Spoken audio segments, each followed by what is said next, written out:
25 мая, в день открытия мотосезона, под Иннополисом столкнулись два байка. Удар был такой силы, что в результате столкновения погибли оба водителя и пассажир. За 3 дня до этого в Казани после столкновения мотоцикла и иномарки погиб 27-летний водитель двухколесного транспорта.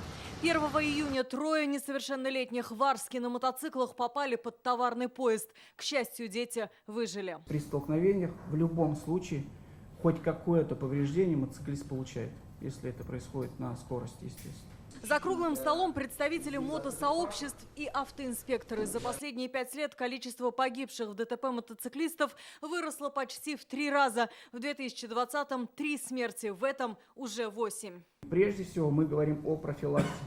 То есть, забегая вперед, понятно, что уже один полный месяц мотосезона прошел, и печальная статистика в этой части, собственно, говорит о том, что не все еще понимают о всей серьезности проблемы. Сейчас на дорогах республики зарегистрировано почти 14,5 тысяч мотоциклов. Это на 1000 больше, чем в прошлом году. Это тоже влияет на рост аварийности, говорят автоинспекторы.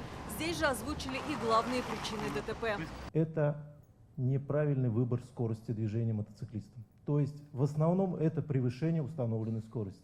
Следующая причина, которая буквально подставляет водителей и делает их, в первую очередь, предварительная вина усматривается водителя транспортного средства, именно автомобиля, это неправильный выбор скорости, сопряженный с неумением экстренно останавливаться. Зачастую многие отказываются от экипировки, особенно молодежь. 3 июня под Нижнекамском иномарка насмерть сбила подростка на питбайке. По словам сотрудников ГАИ, 17-летний парень был без световозвращающих элементов. В большей степени затрагиваем детей, то здесь хотелось бы возложить на родителей вопрос контроля. Вы купили шлем, вы купили ботинки, купили ему черепаху, перчатки. Смотрите, как он одевается. При каждом выезде проконтролируйте, что застегнул, одел. Понятно, что ему сейчас становится жарко, неудобно, там, неприятно, еще что-то, но это вопрос безопасности. Однако представители мотоклубов уверены, злостные нарушители каждый 10-й. И чаще всего они не состоят в сообществе байков. Они превышают скорость, любят резкие маневры и нарушают шумовой режим.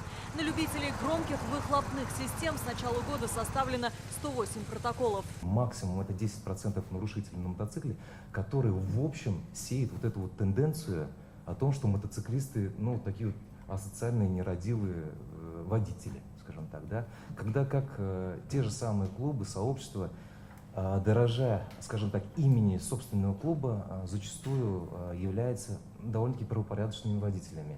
И даже есть в определенных клубах и сообществах определенные уставы безопасности. Еще одна проблема. Мотоциклистов не воспринимают как полноправных участников дорожного движения, говорят сами байкеры. Правильно, он должен двигаться по одному из сторон дороги, своей полосы, то есть желательно за колесами впереди идущего автомобиля. И люди, не понимая просто это, начинают думать, раз тут есть место, давай я тоже залезу сюда. И этим самым тебе не оставляют просто место для маневра. Как правильно вести себя на дороге, что важно иметь при себе и как быстро оказать первую медицинскую помощь. Важным правилам обучают в мотошколах республики. Есть даже дни для бесплатных тренировок. Обязательно шлем, перчатки. Юлия Лобанова начала свой 18-й мотосезон. Сменила 4 мотоцикла, ни одной аварии. За внушительный стаж вывела свои правила безопасности. Тебя никто не видит, и тебе никто ничего не должен.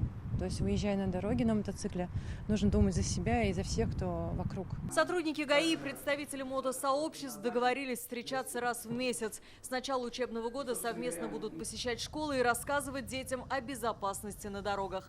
Алия Хайрудинова, Рамзиль Гарипов, ТНВ, Казань.